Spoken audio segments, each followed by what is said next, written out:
love Jeff. This is funny.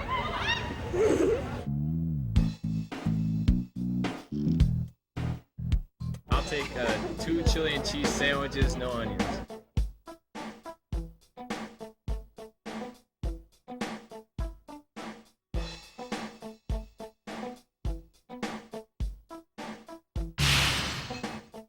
They're hotter than hot, and they ain't chilling out just yet. The temperature's really rising for a hugely talented group of guys otherwise known as 98 Degrees. Thanks to some great songs and terrific singing, this creative foursome are letting their soulful sounds take them all the way to the top. These hometown boys have come home in style to their favorite chili restaurant. Never in a million years. It's like a dream come true. All the boys hail from Ohio, with Nick, Justin, and Drew coming from big river town Cincinnati. Their journey to fame and let's hope fortune is based on a combination of hard work, talent, a refusal to give in, and some outrageous good luck. Well, it was very exciting. It was like a dream come true because, you know, all the work you put into it and all the stuff that goes on with being at a record label and everything like that, you never actually think that your CD's ever going to come out. It seems like it takes forever. And so it was great to go in and actually physically see the CD on the rack. Jeff, Nick, and Justin first sang together in California in a singing combo calling themselves Just Us. But needing a fourth member of the group in 1995, Nick sent an SOS to his brother Drew Lachey, who quit college at Miami University and hightailed it in his auto and drove all the way to Los Angeles. We have the opportunity to really go far, and we're very excited. In LA, they changed their name with the advent of Drew and became 98 Degrees. And in the City of the Angels, they sang like angels, with their first gig as the current four-hander as openers for Montel Jordan.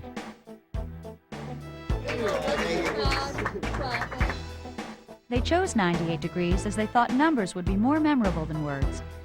And certainly it's hot stuff in the headline writing department.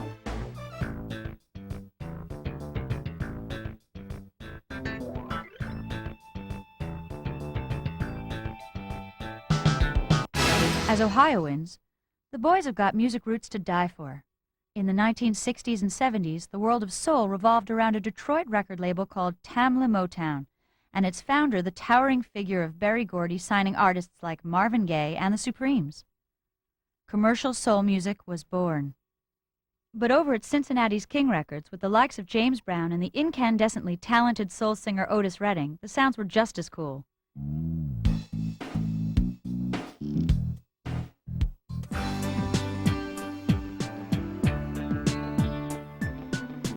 First met them when my old friend George Haggis told me about who has a band here, the Avenues, and said, "You wouldn't believe these kids I found to help sing." And and I remember seeing them play with George then, and right away there's definitely some guys that they had that groove, and they were in vocally they were just they were there, and they did amazing things for George's band. They fit right in, I think, to what a lot of the music this town's produced, because this town just had this great funk and soul scene here that goes back to King Records, where you have these wonderful music from Wyoming Harris to James Brown to the Isley Brothers coming out of this town. And so there's just this wonderful soul and rhythm and blues history here. So they come out of that whole groove. There's something about this that produces great soul singers and great R&B and great vocalists out of this town. I don't know what it is, just being a river city where you have that kind of country meets urban influence in here, I think helps produce a lot of that kind of music. Oh, Cincinnati, always be home to me no matter where I am. It's one of those things that sounded too good where they decided one day to pack up and go to Los Angeles. And I know a lot of people have done that. Sheryl Crow being another famous one. The Kansas girl packed up and found fame and fortune. And they basically the press release basically sang their way to a meet and greet with Boys to Men, and where they went up to the band's, to their manager, one of the managers there, and Paris DeJean, who's now their manager now, and sang for him and said, "You guys aren't bad, here's my card." And the rest is history. 98 Degrees music would be classified as, I think, pretty much traditional R&B doo-wop. They're doing it for certainly a new generation. 98 Degrees is a real deal.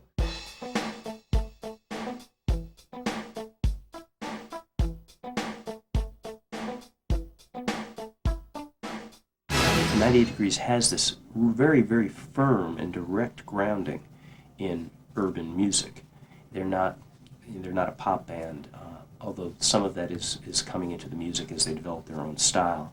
But they came out definitely from the Boys to Men urban sound. You can hear that on their first record. So I think that's what Motown was trying to do with 98 Degrees early on, was to take the Boys to Men sound and to put it into a group of young white kids, which the guys did very well. The European version of the 98 Degrees debut album included a track called Can I Touch You There, which was sort of getting into that kind of suggestive urban style that Jodeci, those kind of groups do. And it really didn't fit the band. So I was kind of glad to see that was deleted from that. It was, they themselves feel they were being, essentially shaped into something they weren't necessarily.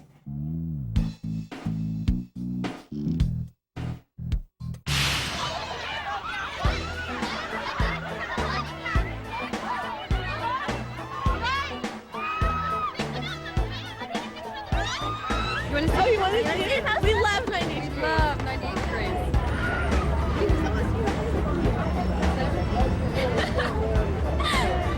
You like it.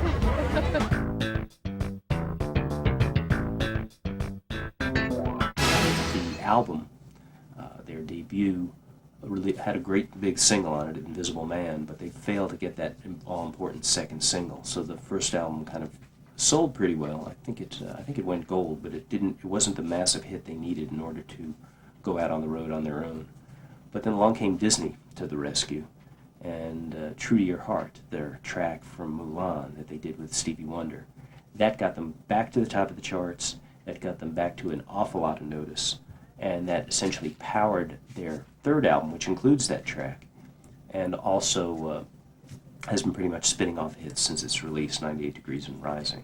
I think it's awesome. They're following in the footsteps of some great other bands from Cincinnati. I mean, all the way back to the days of James Brown and Bootsy Collins. As director of the Cincinnati Entertainment Awards for City Beat, Mike Breen especially, the music editor of City Beat, had them nominated as one of the best R&B hip-hop bands in the town. So they were up for a nomination for the Cincinnati Entertainment Awards in the category of R&B hip-hop. I haven't met them since then, but we did make a couple calls inquiring to see if we could get them to perform at a couple of our events this year, and which is good news for the hometown boys done good. We can't afford them anymore. So they're up and on and beyond Cincinnati and to bigger and better things. But we'd love to have them at one of our events, but we can't. They're too hot.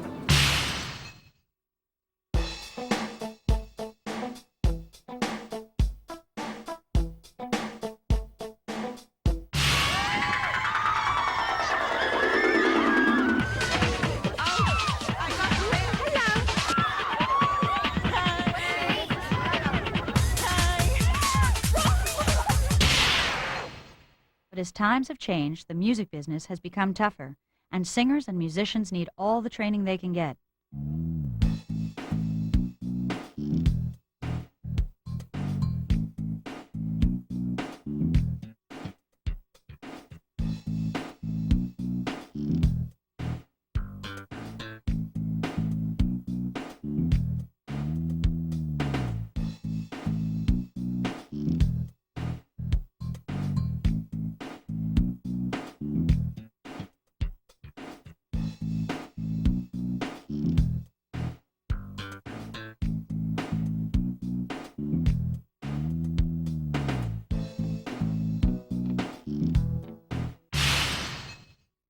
Nick, who's often the unofficial spokesman for the group, certainly had a great grounding in the business, as with Justin Jeffrey and Nick's little brother Drew, all attending Cincinnati's School for the Creative and Performing Arts, just a stone's throw from Main Street.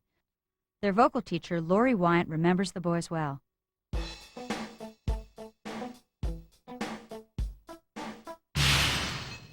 Nick and Drew were both private voice students of mine. When I first began teaching at the School for Creative and Performing Arts, I was a private teacher and instructed strictly the singing technical aspects of the vocal mechanism, and they met with me on a one-on-one basis, and I worked with them on how to produce a good vocal sound. The School for Creative and Performing Arts is a magnet school in Cincinnati that attracts the unusually artistic and talented student. It is a really neat environment, and it is a wonderful melting pot of cultures and children from all different backgrounds.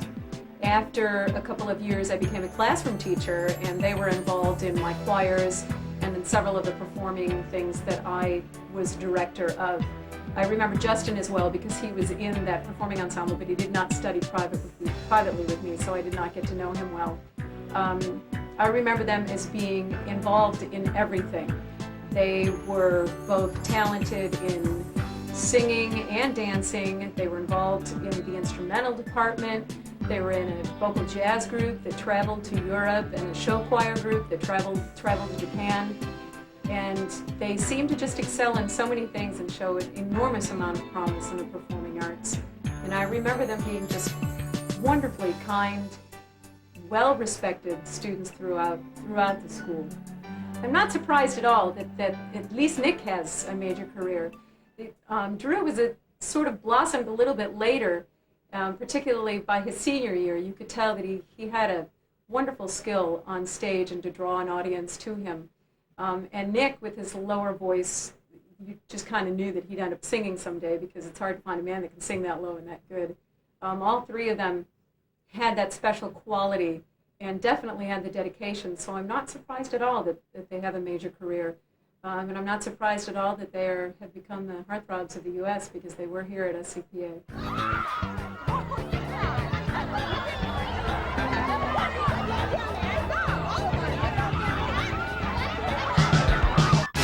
To have these guys so successful and so generous when they come back to visit the school really gives the students there a promise that we wouldn't have if these students weren't successful.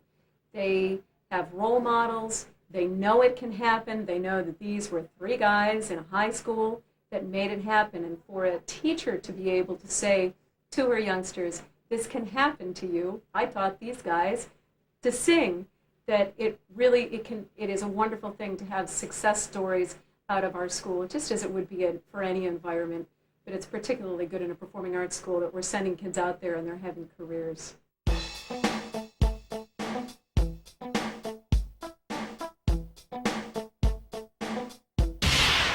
So you've got something that sets them apart, I think, from the other boy groups, in that with Justin and Nick, you had a core that had performed together, without the idea that, let's go to, Disney World and sign up won't be the biggest thing since sliced bread. I mean, basically, these guys made music for the right reasons, which was to make music because they enjoyed it. This was the kind of music they wanted to make. And I think that that comes through in their sound, that these guys, even if there wasn't a big, huge boy band explosion, these guys would still be pretty much doing what they're doing now. I think one thing that works in their favor as far as the range and age of their audience is that the guys aren't all 19 years old and fresh-faced young kids. I think the guys most of them are in their mid-20s. Drew's the youngest at like 22. But this also then frees up the fact that older fans can enjoy them without feeling like they've snuck into a matinee at the movie theater. I think their music does appeal to a very wide range. If you listen to them sing, they do "She's Out of My Life," which is the old Michael Jackson song on the new album. They do a beautiful a cappella arrangement of it. And I think if anything shows you that 98 Degrees is a cut above what we consider the boy band genre, that's the song to do it. For one thing, Michael Jackson had turned that song into such, this overwrought, over-theatrical cliche, the tears and the whole deal. I think 98 Degrees has kind of rescued it from that and just shown it's a gorgeous song.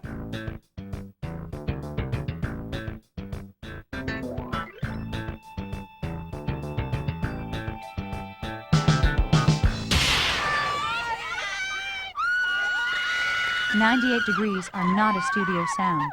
They really can sing live and reproduce the album in the auditorium, even if screaming but adoring fans don't always hear every note.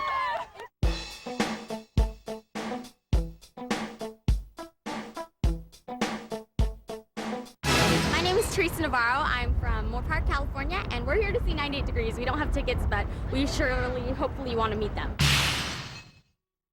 98 Degrees have crossover appeal. They don't just attract the teens and preteens. College kids and 20-something moms and older folks love them too.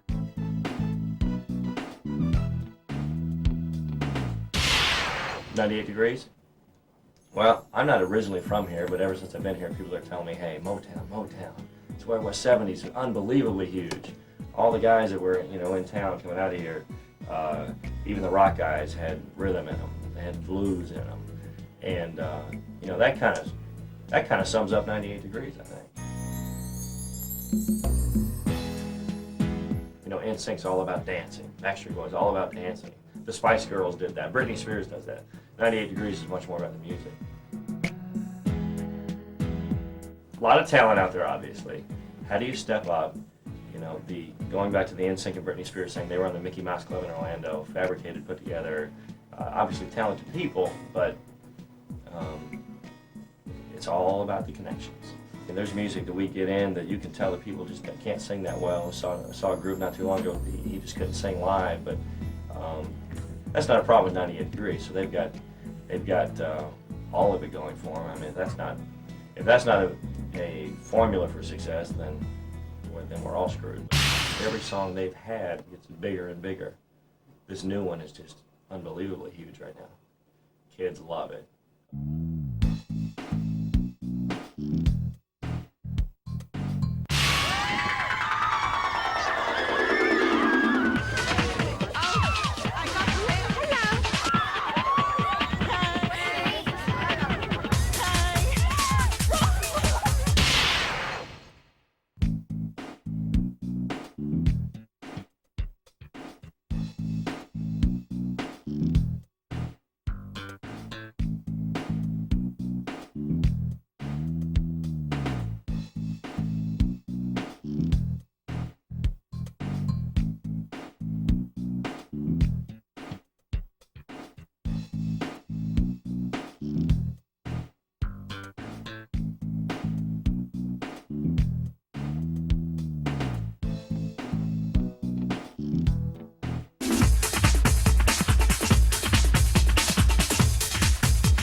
have a soft spot for Drew particularly because there was a certain point in my life where he would come over and help watch my children and play with the two ones that were, had been born at that time. And my 9-year-old, Jennifer, is quite taken by them and is really thinks it's cool that she has this connection. And when the 98 Degrees was in Cincinnati rehearsing at our school last summer, I just walked her down to the dance room, didn't tell her what was going on in there, and she walked in and all 4 men were standing there, and she blushed 10,000 shades of red and just practically passed out. And they were all so gracious and hugged her and said hello. They're always very good about that when they return. I also have a soft spot for Drew because he, of all the people, really touched my heart in a way that a teacher will never forget. I think it was his senior year. I had become very ill and had not been back to school for a long time. And he was working at a local grocery store, and the only time I ever went out of the house was to go to the grocery store. And I felt this tap on my shoulder, and I turned around, and it was Drew. And he just simply said, "Miss Wyant, we're praying for you, and we hope you return soon." And I still remember that moment. And that's just the kind of guys that they were, and I'm sure that they're still that way today.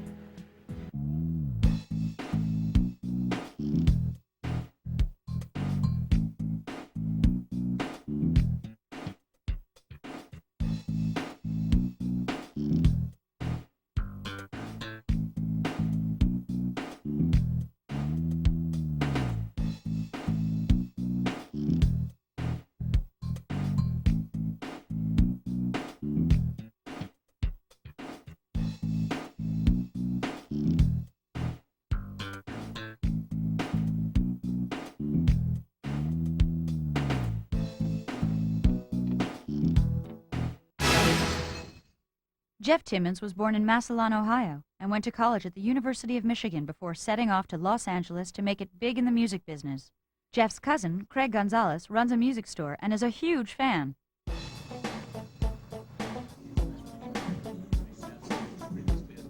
I manage Camelot Music at the Eastgate Mall here. Well, my cousin's the lead singer in there, and he used to live in Massillon, Ohio. Well, I've known one of the lead singers is my cousin, Jeff Timmons, and he used to live back at home. We're cousins, and he started a band up there and went out to California, met a couple of the other 3 guys that's with 98 Degrees, and started their own band. Got signed by Motown Records, and they're hitting real big right now. He started when he was about 15 years old, and started singing around the house and on little concerts back at home. Well, it was like an original, like 98 Degrees. He's like 98 Degrees. There was 3 guys back in Massillon that was his friends, and they didn't think they were going to hit big, and he was determined to find some people, and he went out and about and found a couple other guys, the 3 guys that are with him right now. And then when he went to college, I'd say about 19, 20 is when he was going to hit big. He was determined that he was going to hit it big and stuff. Got to meet them other guys, and he came out with that first song, Invisible Man, and put him on the map. I saw him up at Canton, up in the Civic Center. They did a thing for the regional directors and district supervisors up there, and she had a concert up there, and it was awesome. It was great. I mean, everybody's tickled to death about him right there, and they're just real excited and happy. His family out there in California, everybody lives out there in California, gets to go out there and see him all the time.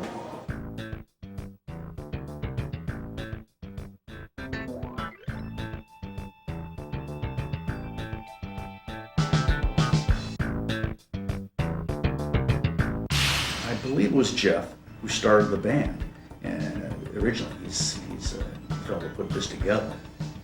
He was going to pursue a musical career, moved out to LA, and was able to attract some of his old high school roommates out there.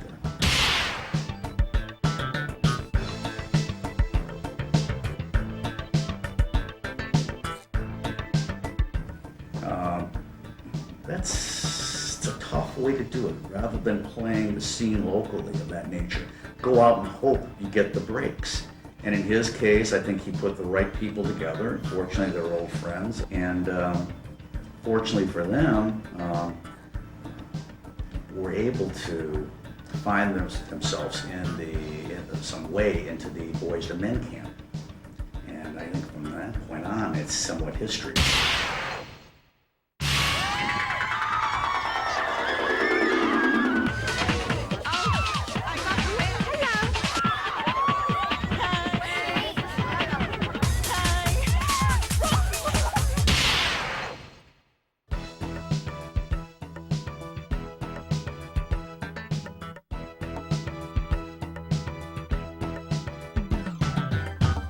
Before they even left high school, these kids were already accomplished musicians.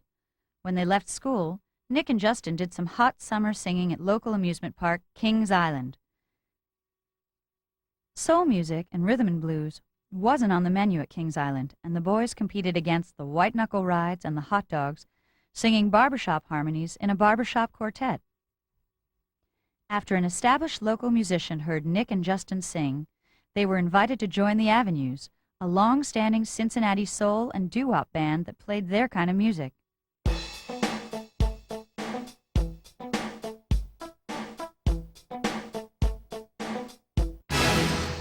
So we see this, there really is a tradition here, and the major tradition, although a lot of jazz has been a big part of the city and country music has been a big part of the city. But if you had to pick a Cincinnati sound, it would be rhythm and blues. The rhythm and blues of James Brown, of Bootsy Collins, of Midnight Star, of Babyface. These are the sounds of the past 30, 35, 40 years here in the city. So it was natural, I think, for 98 Degrees to gravitate towards the sound. And a big help of that was, of course, the Avenues.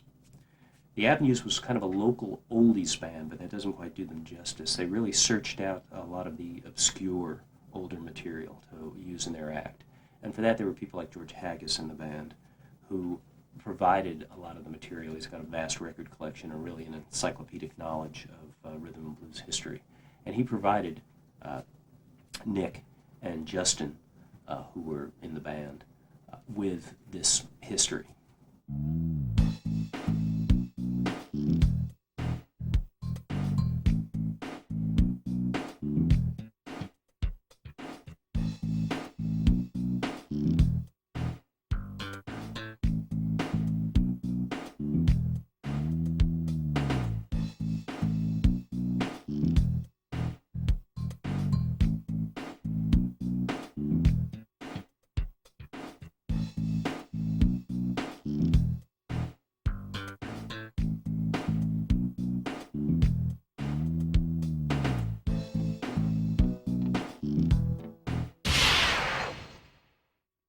Pianist George Haggis has played with some of the greats, and he rates Nick and Justin.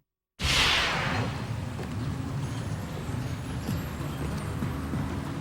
grew up in Cincinnati, started playing rhythm and blues in the early 60s, and still attempt to do it to this day. I first started playing with the Avenues, it was around 1991. Justin was the first one hired. I'd gone out to hear a singing group he was with, a gentleman, Ken Brady, a local vocalist that used to sit in with the group, kept raving about a singing group that was doing barbershop out at one of the local amusement parks. And I went to Justin's rehearsal with some of his younger members, all young enough to be my kids. And what really shocked me was that they were actually reading the music. I handed the tape over to the vocalist in the Avenues, and they all agreed that, yeah, these young guys could really sing. We ended up hiring Justin, found out he also played the trombone, which was a plus, and he started off as a trombone player and a harmony singer. And about the time we were doing our CD is when Nick joined the group. And turned out Nick also played the saxophone. So we had a double whammy, so to speak, with them, with them being able to play an instrument and also being Hellacious vocalist.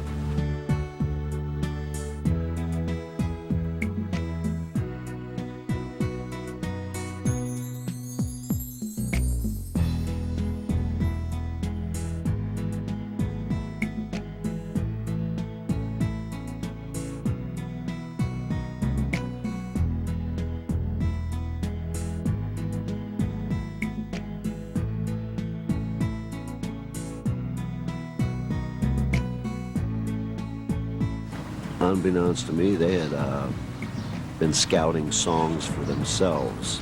And they had dance routines worked up to these. And boom, we put them on the front line, and it was like a whole different animal.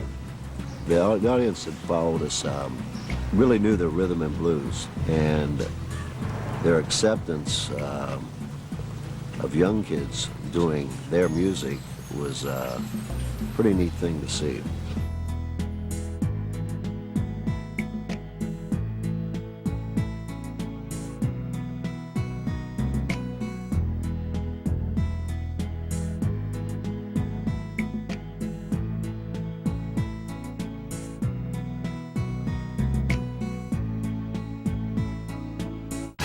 King Records was a major player.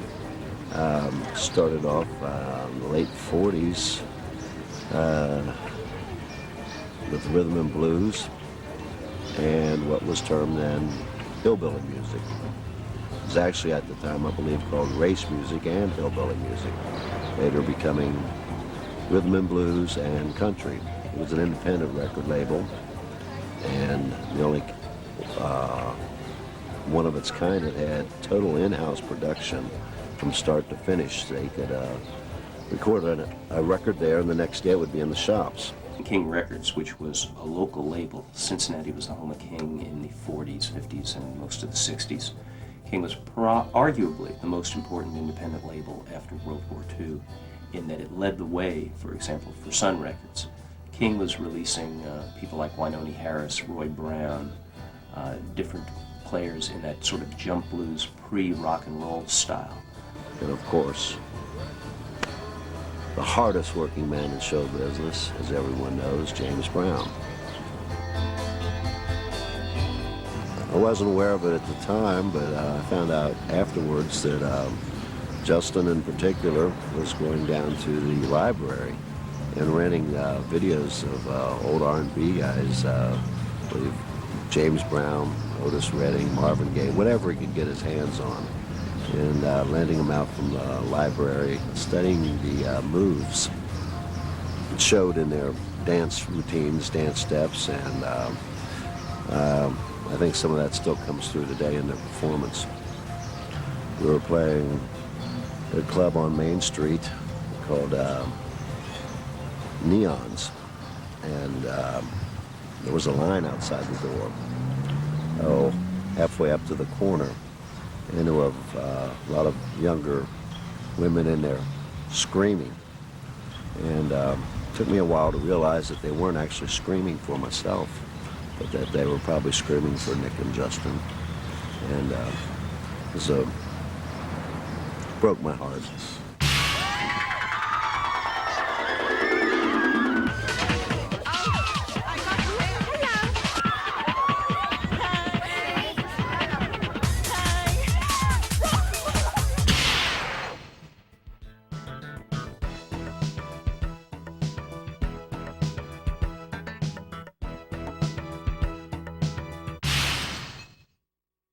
The School for the Creative and Performing Arts was to figure largely in the creation of 98 Degrees, as fellow SCPA alumni and Cincinnatian Jonathan Littman had teamed up with Jeff Timmons to make up a singing group.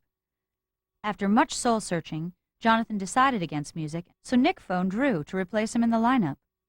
At the time, Drew was working as part of an ambulance squad in New York.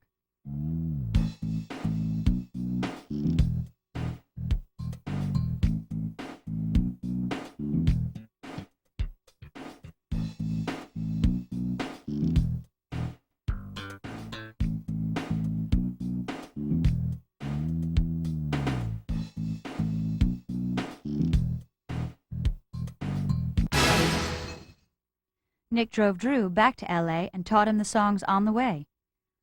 When the group consisted of Justin, Jeff, Nick, and Jonathan as Just Us, they got their first break when, despite being rejected first time around, they got to sing the national anthem with the Dodgers. They got rejected at the first audition, but turned up and sang in the lobby of the Dodgers Stadium until they got hired. They sure have nerve, and they showed it again when they crashed backstage at a Boys II Men concert and auditioned a cappella in front of Paris Dijon, the Boys II Men manager. He signed them virtually on the spot. The dream was to have a white soul band that could make the crossover and bring rhythm and blues with a soulful sound once again to the widest audience. So Blue-Eyed Soul was conceived.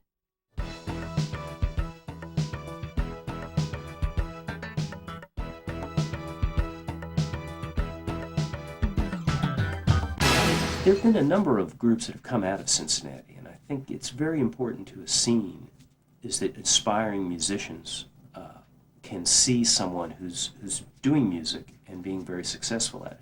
We've had Blessed Union of Souls come out of here recently. We've had the Afghan Whigs on the alternative field, Over the Rhine, the Ass Ponies.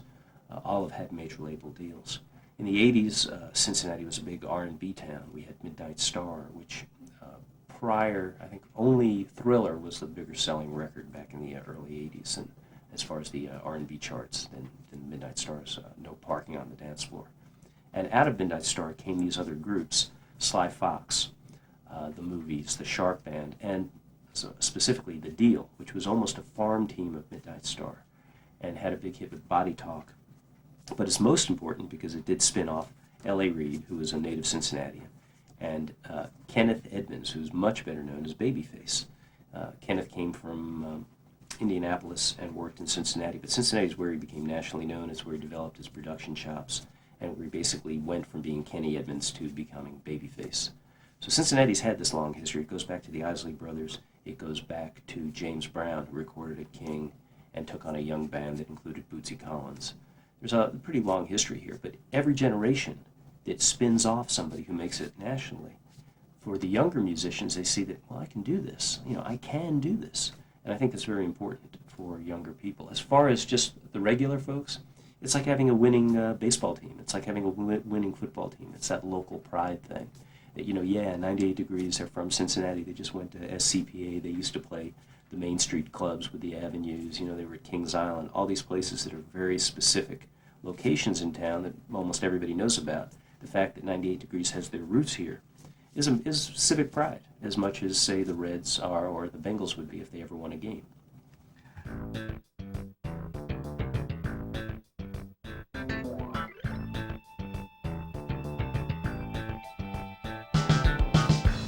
Party in the Park draws about 5,000 to 8,000 every other Wednesday down on Serpentine Wall, and it's a beautiful setting overlooking the Ohio River. It draws some of the most attractive looking people of greater Cincinnati, and they're down there enjoying draft beer, pizza, and some of the best of the city's rock and roll music. First heard of 98 Degrees back in 1997.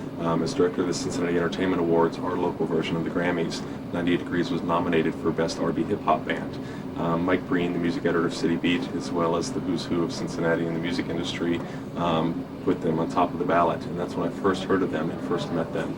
Now as the director of Parties in the Park, Taste of Cincinnati, Oktoberfest, and Chili Fest, we called inquiring to see if we could get them to perform at one of our events, kind of the hometown boys done good, bring them back and the crowd would love them, and they're so hot now they're out of our league. So even the hometown, that they grew up in can't afford to have them perform here anymore, not at least not on a local level. If they come back, they'll probably be playing some of the big arenas, which is really nice. There are two ways of making the grade in music. You can build up a local following and watch the interest build as you learn your trade. Or you can do what Jeff Timmons did and head for the big city and try to make those breaks happen. The guys in 98 Degrees did a bit of both, but made their real deal in LA. Well, 98 Degrees really is nothing that's been manufactured by anyone. I mean, they kind of came together on their own. As you know, two of them met while they were performing at the Cincinnati School for Performing Arts. Of course, me being a Cincinnati native, I'm very proud of that fact. Well, I'd say the best way for a new artist to become successful in America is to, first of all, learn your trade, know what you're doing, be professional, and write great songs. And if you can't write great songs, find someone to write them for you. What will separate the men from the boys and determine who has long-time success is the quality of the songs that they record. The fact that it took years for them to get to where they're at, they really paid their dues, so that really helps them in the long run, being a cohesive unit. Well, I would say that 98 Degrees, its future is bright. Whoever they've associated themselves with so far in management, producing, has all been top-notch. I mean, to have already done a record with Stevie Wonder is quite an achievement, a young career. To be on a Mulan soundtrack with Disney is quite an achievement. It's kind of like actually a realization of a dream. We worked so hard for this for the past 2 years, and it's just finally, this is this is it. This is what we've worked so hard for. Those are things that will lead them to greater things in the future.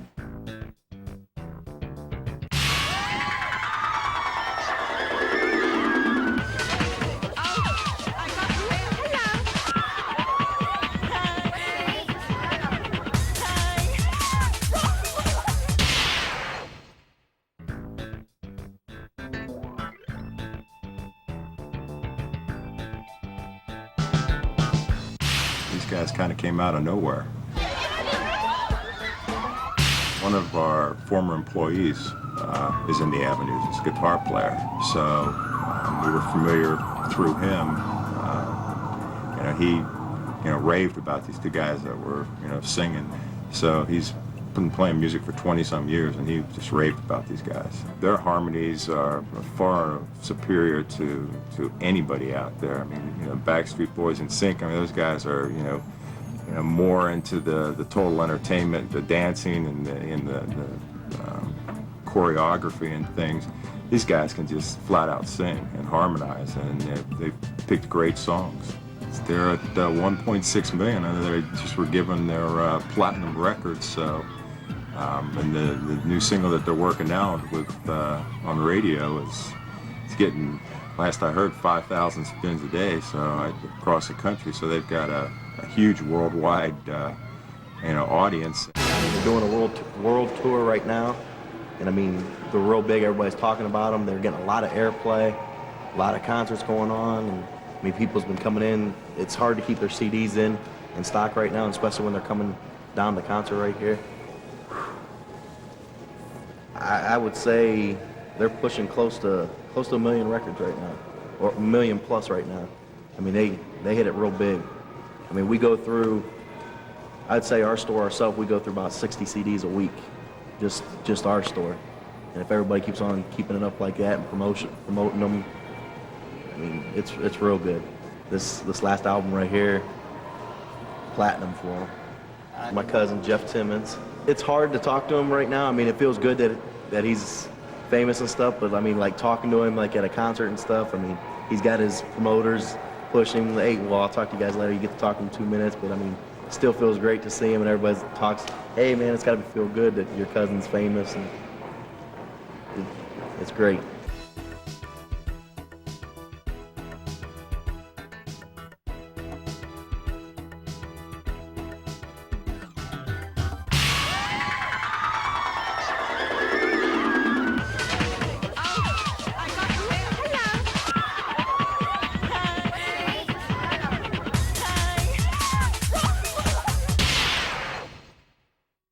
The band's first record was Invisible Man, and it was a golden smash. But that was not followed up by another single, and the band looked like being a one-hit wonder until the Disney movie release, Mulan, hit the theaters with the song True to Your Heart, sung by 98 Degrees and Stevie Wonder. The record company, in the latest fashion, had the guys touring the malls of America and Canada, and like NSYNC and Britney Spears before them, they wowed them first in the malls. Recently, the band had been touring with girl popsters Bewitched, the bubblegum import from Ireland, but romance isn't on the menu despite long days out on the road together. Their debut album was almost entirely ballads, but the new album, 98 Degrees and Rising, shows they can funk it up too, as well as do the hairy-chested harmonies. Unlike some groups, however, 98 Degrees were not conceived in an office by a marketing guy, but were a genuine bunch of friends who just hung around together, although they were more than determined to make it. This summer, they are lined up to do the Nickelodeon All That Tour, along with Britney Spears and NSYNC. What does the future hold for the soulful talents of the boys of 98 Degrees? Whatever it is, if talent and hard work are enough to establish them in the Pop Hall of Fame, then these guys are going to make it.